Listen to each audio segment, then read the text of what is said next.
हर्फ़े जमील, खिदमते दीन में कोशां। आइए हमारा साथ दीजिए। रसूलुल्लाह सल्लल्लाहु अलैहि वसल्लम, ला नबिया बअदी, ला नबिया बअदी, ला नबिया बअदी. This is a statement the Ahmadi Jamaat and their founder contradicts directly.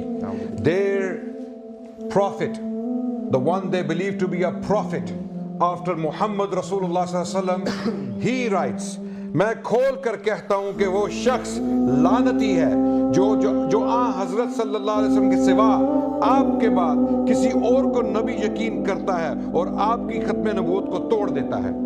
I say, this is what Mirza Ghulam Ahmad Qadyani wrote, and this is written after 1901. This is written after 1901, and he's writing that I say it openly, that whoever claims that after the Prophet Muhammad sallallahu alaihi wasallam there is a prophet and he breaks the Khatmun Nubuwah, I say this such a person who claims this, okay, is a lanati.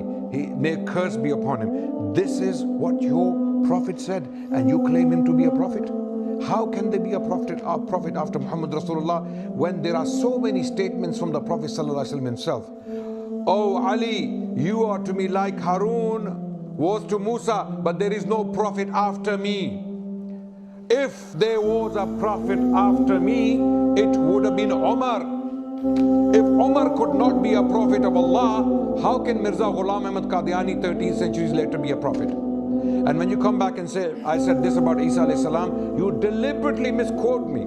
I have said multiple times that once a prophet, forever a prophet, but he came as Rasulun ila Bani Israel. He came as Rasulun ila Bani Israel. His ministry ended when he ascended. His ministry to Banu Israel ended when he ascended, because then came Muhammad Rasulullah sallallahu alaihi wasallam as a prophet to all of humanity. He was Rahmatul lil Alameen. He came as the last prophet. There is no prophet coming after him. There is no prophet. Those who came before him are before him. They are qabluhu, not ba'duhu. Okay? So Rasulullah sallallahu alaihi wasallam made it very clear. So you need to take a position.